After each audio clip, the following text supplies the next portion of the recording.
François Bron, 1925-2025. On continue le marathon 79e envoi.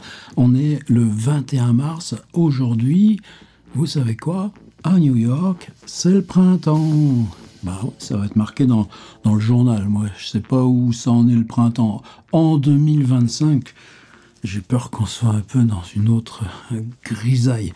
Donc, on est toujours, non pas dans 1927, 1928, 1933, 1900, on est en 1925 dans le petit carnet que Howard Phillips Lovecraft remplit consciencieusement au jour le jour, nous laissant certains jours plus que d'autres des petites choses à déchiffrer. Quelquefois, on passe 1 heure, 2 heures, on se balade dans Google Street Map, on regarde, et puis,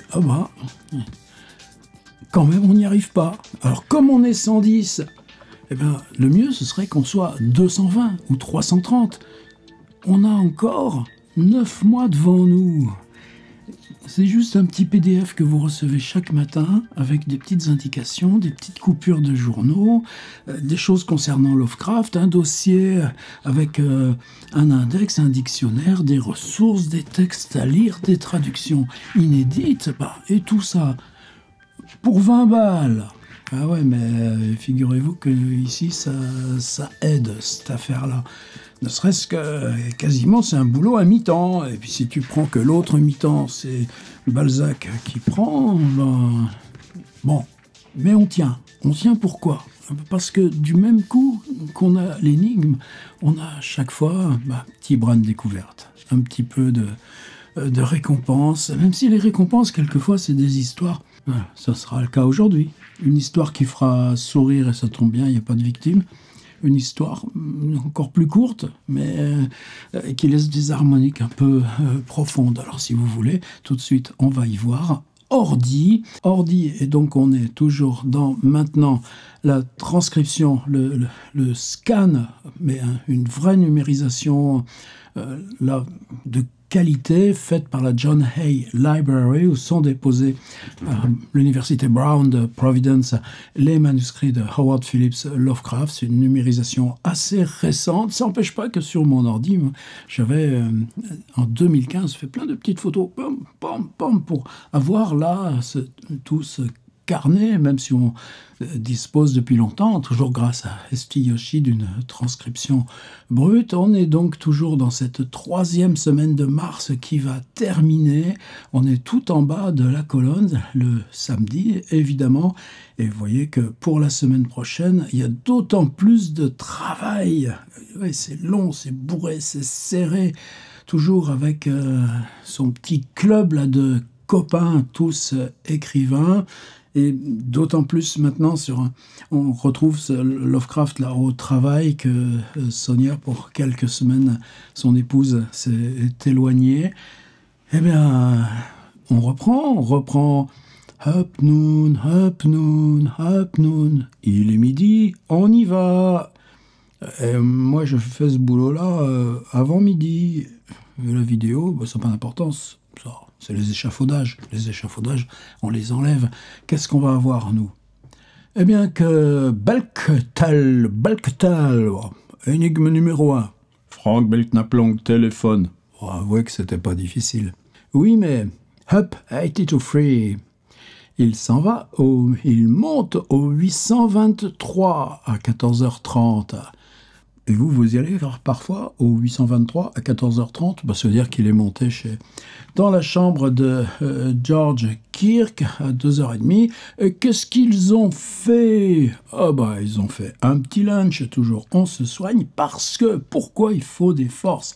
Parce qu'ensuite, ils prennent le bus et ils vont se retrouver probablement Manhattan, puisqu'ensuite ils iront 4e Avenue, vous savez, celle qui est relativement courte, qui se transforme ensuite dans Park Avenue pour remonter parallèlement à la 5e jusqu'à Central Park. Et là va commencer l'énigme. Alors ensuite, la journée, on retrouve Samuel Loveman, Samuel Loveman les a rejoints. En gros, on commence à être habitué, ça, les inséparables. Et vont Sheridan Square, parce que probablement ce sera pour prendre un café, non, on n'en parle pas, mais il y a un petit chat, quand il y a un petit chat, Lovecraft il craque, alors on finit par les connaître tous, les petits chats du Tiffany, le petit chat de je sais plus quelle rue près de Greenwich Village, etc. Donc il y avait un chat chez Sheridan Square. Nous voilà bien, ça valait le coup de faire tout ce travail-là pour ça. Ensuite, eh bien, HPL, lunch, il y a 2 fois le mot lunch dans la journée, excusez-moi. Ça veut dire qu'on est revenu là au 169 Clinton Street et à la cafétéria Tiffany. Dernier petit truc, puisqu'on en a bien profité au Tiffany, et puis des fois, faut suivre, parce que Kirk et Lovecraft au 169, et puis ils reviennent au 169. Tu pars du 169, tu reviens au 169, t'as fait quoi? T'as fait le tour du monde dans ta tête, peut-être. Après quoi, on lit et on s'endort avec une belle rature là qui est un peu énigmatique, mais bon, personne ne saura jamais pourquoi il n'a pas voulu nous dire là ce mot qu'il a biffé. Mais finalement, il serait peut-être passé plus inaperçu s'il ne l'avait pas biffé. Syndrome de la lettre volée d'Edgar Poe. Et puis, vous allez me dire, oui, t'en as sauté. Oui, j'en ai sauté. Alors voilà ce que j'ai sauté. On va le prendre à l'envers. Bookstalls, 4e avenue. Bookstalls, c'est les bouquinistes. Et ça, vous savez que c'est leur vice, mais c'est un vice qui est très orienté, puisque toute l'astuce, c'est d'essayer de trouver des bouquins pas chers, mais qui ont échappé à l'œil des marchands, parce que eux, la littérature 18e siècle, ils connaissent pas trop les choses étranges de la littérature, ils connaissent pas trop. Donc c'est de récupérer, et on l'a vu plein de fois, et à chaque fois, qu'est-ce qu'on se régale, à des prix qu'on n'aurait jamais supposé, des bouquins que George Kirk, de son côté, va pouvoir revendre bien plus cher, ou du côté Lovecraft, fabriquer cette bibliothèque de plus de 1000 ouvrages qu'il aura jusqu'à sa mort à Providence. Et ça, on a des exemples tous les jours. Et si on remonte alors à Anvers, Georgian Room. Alors, Georgian, si on met géorgienne aujourd'hui, ça veut rien dire. Et souvent, c'est ce qu'on trouve dans les revues, la période géorgienne. C'est le roi George. Alors moi, des fois, pour signaler comme tout ça nous est étranger, même dans mes bouquins chez Point, là, je laisse période roi George, comme on dit période Louis XV. Alors moi, c'est ce que j'ai adopté, mais en gros, ça veut rien dire. Alors, il y a aussi, période roi George, c'est une régence. C'est rare en Angleterre, les régences. Alors, quelquefois, je mets en style régence. Puis là encore, c'est pas... Mais c'est jamais une science exacte. C'est le contexte qui dit. C'est-à-dire, est-ce que il vous importe, la décoration, elle est géorgienne, ça veut dire période du roi George, ça veut dire tel style, et puis non, quelquefois c'est juste en un seul mot. Ah, c'est régence, hop, ça t'emmène dans un univers. Alors c'est en fonction du contexte qu'on va... Mais Georgian Room, là, tout d'un coup, l'expression, elle est vraiment en toutes lettres, et là, j'ai pu remonter. Alors, on va y aller voir, là, du coup, directement sur mon petit PDF, et je reviendrai, parce que c'est un jeu concours que je vais vous proposer aujourd'hui. Alors, mon PDF, le voici. Est-ce qu'il est long, est-ce qu'il est court? Voilà, toujours la une. Alors, il y a 2 solutions. Soit vous êtes déjà abonné et vous savez ce que je vais dire, en gros, de comment est fichu là, le PDF que j'envoie chaque matin. Et c'est mon bon plaisir, c'est ma joie et ma récompense. Et puis, chaque mois, je viens de le faire pour février, et bientôt on aura mars, et ça se rejoint dans un grand PDF qui, lui, fait 190-200 pages. On l'a fait pour janvier, je l'ai fait pour février, qui permet de retrouver tout ça, mais feuilleter plus largement, et l'expérience, vers quoi elle va? Est-ce que ce sera 12 fascicules? Est-ce que ce sera... On a le temps, mais cette association, cette marqueterie, là, du journal, de l'iconographie, des extensions et des annexes, ça y est, on a trouvé notre signature. Alors ça, c'est pour celles et ceux qui sont déjà abonnés. Et si vous n'êtes pas abonné, c'est pas la peine que vous regardiez. Mais si vous voulez bien participer au jeu concours, c'est le jour. On s'abonne. Alors, si vous vous abonnez, ce matin, dans votre boîte mail, vous aurez trouvé donc le petit fac-similé concernant le samedi 21 mars 1925, et vous voyez là ce que sera le lieu du jeu concours. Ensuite, eh bien, la transcription part de celle de S.T. Yoshi. En tout cas, je la confronte toujours à celle de S.T. Yoshi. Vous savez que quelquefois, on a trouvé des petits détails qui avaient pu lui échapper, mais c'est rare par rapport à tout ce qu'il nous amène ou toutes les notes qu'il donne. Ensuite, ce que j'appelle moi un dépli, c'est-à-dire Hapnun Baptal Haptap. Levé à midi, Blacknap téléphone, à 14h30, je monte au 823. C'est quand même plus simple, non? Eh bien ensuite, ma petite improvisation, des fois ça correspond à ce que je dis en vidéo. Là, finalement, je crois qu'en vidéo, j'ai dit tout à fait autre chose que ce que j'avais écrit ici. C'est cette question-là de l'activité par rapport à la ville. C'est-à-dire, on fait toujours de Lovecraft un reclus. Ben non, et même les livres, c'est une chasse. Et là, Boxtalls, 4e avenue, et puis aller voir un lieu précis d'architecture, Georgian Rome. Moi, il y a toujours, c'est la discipline. Hier, vous avez vu, c'était un article dans le Times qui était « La tornade vue depuis un avion ». Et en quoi la vue d'avion transforme l'écriture? Ben ça, on a ça un tout petit peu chez Balzac. Paris vu d'en haut depuis le cimetière du Père-Lachaise. Mais tout d'un coup, tu montes en avion. Aujourd'hui, bon, c'est pas grand-chose. C'est tout petit truc. On va aller le voir directement dans le journal. C'est là où je disais, petit sourire, et c'est pas grave. Après, je viendrai à l'autre ici, où là, il y a un plus gros pincement. Et puis, bien donc, que le Times nous annonce qu'aujourd'hui, c'est le printemps. Les premiers rouges-gorges se sont mis à chanter dans Central Park. First Robinson Park, Twitter, a welcome. On connaissait déjà Twitter en 1925, alors que nous, c'est fini, Twitter. Je vais y revenir. Et puis une belle publicité, c'est les cigarettes Chesterfield. Je ne suis pas rémunéré pour ça, mais comme toutes ces publicités, c'est toujours une commande. Vous savez, on le voit dans les petites annonces. On demande artiste ou artiste offre ses services. Et oui, parce que ça ne se fait pas photographiquement, on recompose. Et là, ce qui est recomposé, c'est Broadway, la nuit, en mars 1925, avec les silhouettes, les vêtements, les bagnoles, les illuminations. C'est ça mon petit PDF. Alors, franchement, pour 20 balles, sur 370 matins, vous laisseriez au lieu de nous rejoindre? Non, mais aidez-nous. Bon, et puis Georgian Room, je préviens, quand on dit qu'on triche, est-ce qu'on triche? On triche si on ne dit pas qu'on triche, mais si on triche en disant qu'on triche, est-ce que c'est encore de la triche? Bon, moi je dis non, et puis c'est ça qui est intéressant, c'est-à-dire qu'ils sont descendus en autobus de Brooklyn jusqu'à Manhattan parce qu'ils veulent visiter une Georgian Room, une pièce composée, là, fabriquée en style, mobilier, éclairage, même avec l'électricité, ce qui n'était pas le cas à l'époque géorgienne, Régence.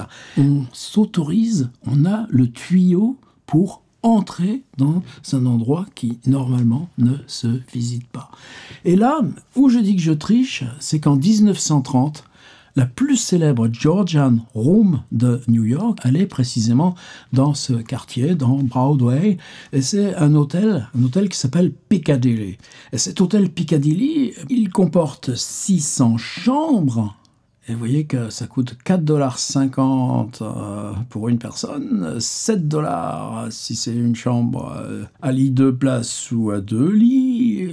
Bon, qu'est-ce que j'aimerais bien pouvoir se loger à New York à ce prix-là? Vous n'avez pas des tuyaux là en privé à me donner là pour des trucs. En tout cas, cet hôtel-là, à l'intérieur, bien, dans ces cartes postales, puisque tout le monde fait ces cartes postales, c'est-à-dire qu'on n'imprime pas des photographies ou des trucs comme ça, on fait en sorte que la photographie puisse s'envoyer de façon postale. C'est-à-dire qu'il y a un recto et un verso, et au verso, il y a l'emplacement pour l'adresse, l'emplacement pour le timbre et tout ça.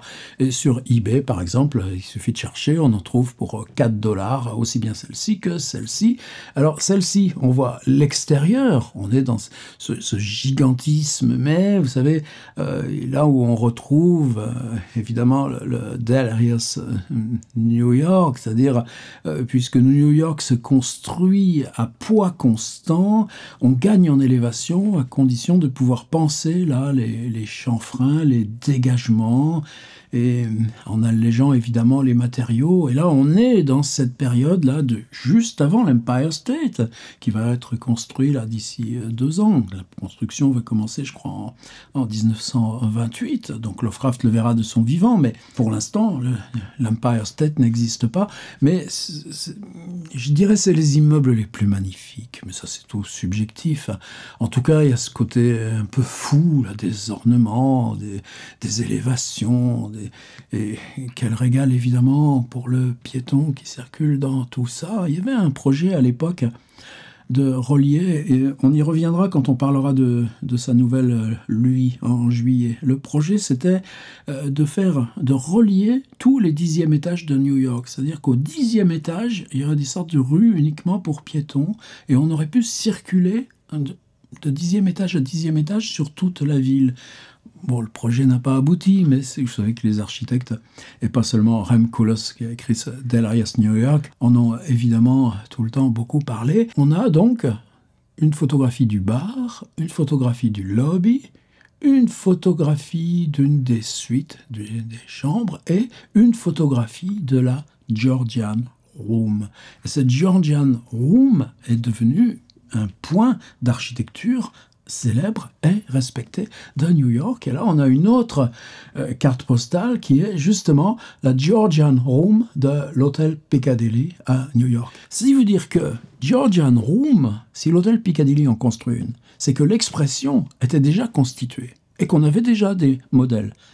Parce que l'hôtel Piccadilly, la Georgian Room, qui sera la plus célèbre et la plus visitée, elle n'existe qu'à partir des années 30. C'est-à-dire que pour l'instant, elle n'existe pas. Donc, c'est pas celle-ci que vont voir Lovecraft et Kirk. Mais à l'hôtel Piccadilly, aujourd'hui, il n'y a plus rien. Je ne sais même pas s'il y a un hôtel Piccadilly, je crois qu'il a dû être évacué, lui aussi. Mais en tout cas, il n'y a plus la Georgian Room, alors que de 1930 jusqu'à la fin des années 50, elle restait, non pas une attraction, mais un des éléments connus et respectés, singuliers de l'histoire architecturale intérieure, des intérieurs de New York.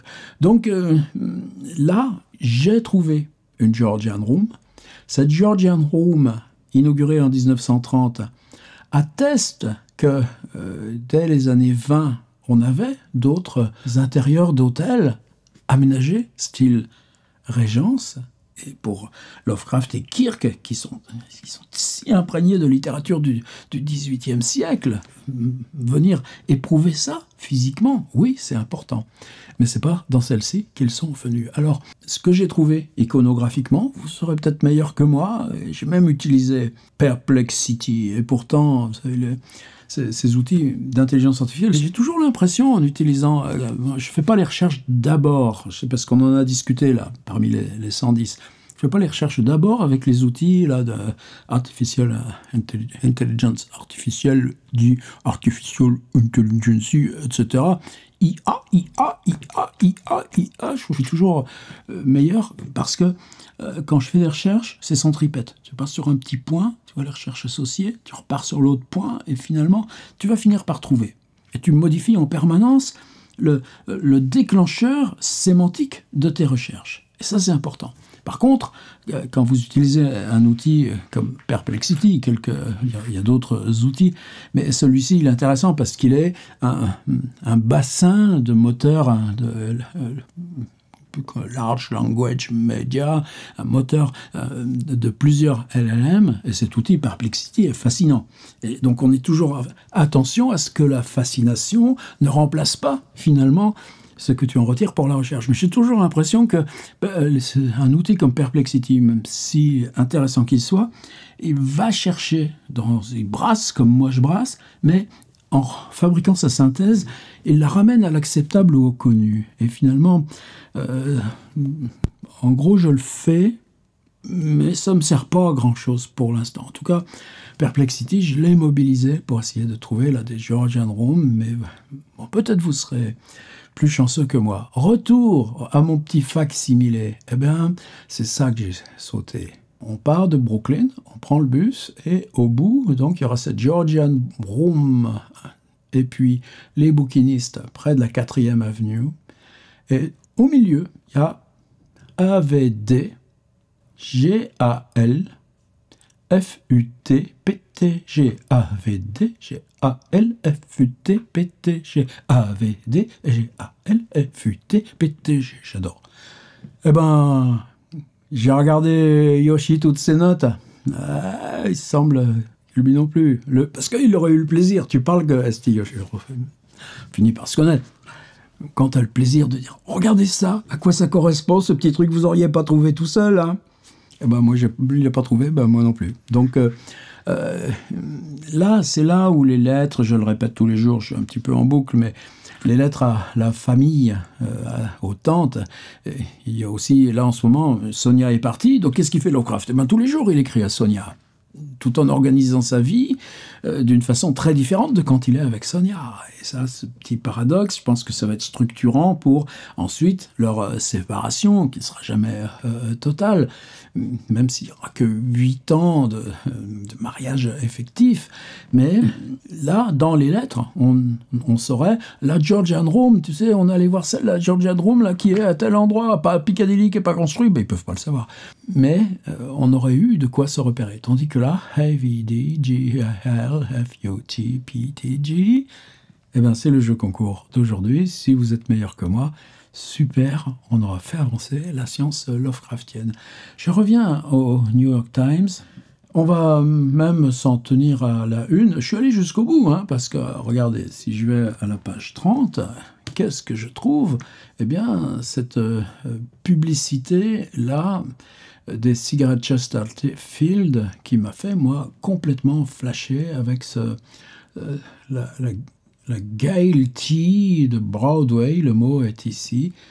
Cette pièce-là, c'est un jeu de mots parce que les Chesterfield ont été les plus vendus, donc ils prennent là, ce bandeau dans Broadway, quand une pièce va être, il y a des pièces qui sont jouées depuis 30 ans, là c'est comme à Las Vegas, eh ben, going some second year, et puis il y a tous ces gens qui se pressent en foule, et on voit ils ont mis leur beau chapeau du soir, c'est quoi les bagnoles qui les amènent, et tout ça, et voilà. Et puis il y a les petites annonces à vendre, Business Connection, vous avez du fric à investir, envoyez-le moi, etc., etc.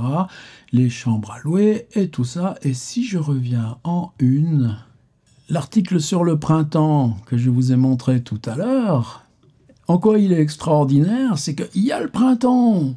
Les rouges-gorges, les Robins ont tweeté dans Central Park. Oui, mais le journaliste, il est allé voir quoi? Il est allé dans le zoo du Bronx. Qu'est-ce que ça fait aux animaux, le printemps, le 21 mars? L'ours brun de l'Alaska qui a été assis dans un coin de sa cage et qui avait récupéré un journal et qui le tenait dans sa gueule. Mais le journaliste, il s'amuse. Vous croyez qu'il était vraiment en train de le lire? Et le zoo du Bronx, est-ce que ça a à voir avec Lovecraft? Bien sûr, il y allait au moins 2 ou 3 fois, avec Sonia, en particulier pour l'exposition de reptiles, les animaux. Il faut bien savoir à quoi ça ressemble de près. Donc il aime le zoo du Bronx, comme il a visité aussi le zoo de Prospect Park et le zoo de Central Park, etc. On en a parlé. Et donc c'était l'article sur le printemps, et puis l'article qui est ici que j'ai traduit, c'est juste ce petit truc qui se passe quoi. On était à South Norwalk, dans le Connecticut, il y a la caserne de pompiers. Vous savez, comme moi j'en ai photographié des tas de casernes de pompiers quand on passe dans les rues des US, parce qu'il y a toujours ces grosses calandres de camions là, qui sont prêts à rugir vers l'extérieur. Même à Providence, il y a une super caserne de pompiers. Mais là, caserne de pompiers, il y a le bureau, et puis au-dessus, il y a un dortoir. Parce que quand il y a une alerte, hop là, tu sautes, tu sais, tu as l'épaule, là, hop, tu descends directement en te laissant glisser sur le gros tuyau inox, et tu es prêt à capeler ton casque et ton blouson, et ça y est, t'es parti dans le camion. Mais il faut bien qu'il y ait une transition. Donc il y en avait 7 qui dormaient à l'étage, et puis, il y en a 4 qui étaient censés assurer la veille de nuit. Et puis, il y a le feu qui a pris dans le bureau, la caserne a entièrement flambé. Pourquoi? Parce que les 4 qui étaient de service de nuit, ils roupillaient comme des loirs. Donc, c'est pas méchant, mais tout d'un coup, vous voyez, c'est cette petite vie là qui émerge. Et le tout dernier, c'est ce petit entrefilet qu'il y a ici en haut de page. Buried alive 10 years in storehouse, blown up in war. On est en 1925. La guerre est finie en 1918. On est à Berlin. On fait un chantier à Berlin. Ils exhumaient des ruines près de Vilna et on a découvert un soldat russe. A former Russian Army commissariat employé who had been 10 years walled up in the cellar. Il était dans la cave de cet immeuble quand l'immeuble a été bombardé et s'est effondré. Aujourd'hui, pour un chantier, on déblaye les ruines et dans cette cave, on découvre ce type. Incapable de s'échapper, puisque tout était bloqué par les débris, l'homme est resté vivant en mangeant les stocks de l'armée. Il y avait des boîtes de conserve, faut supposer, qui étaient dans la cave auprès de lui. Quand on l'a retrouvé, il ressemblait plus à une bête sauvage qu'à un être humain, non rasé. Il était devenu complètement aveugle, 10 ans dans le noir, et ne pouvait à peine comprendre ce qu'on lui disait, ni parler. 3 jours après son sauvetage, il est mort à l'hôpital. Voilà, pas plus. Et je fais pas de commentaires ici. Mais après, tu te dis, ah, dis donc, ça ferait pas une histoire de Lovecraft, ça? À demain.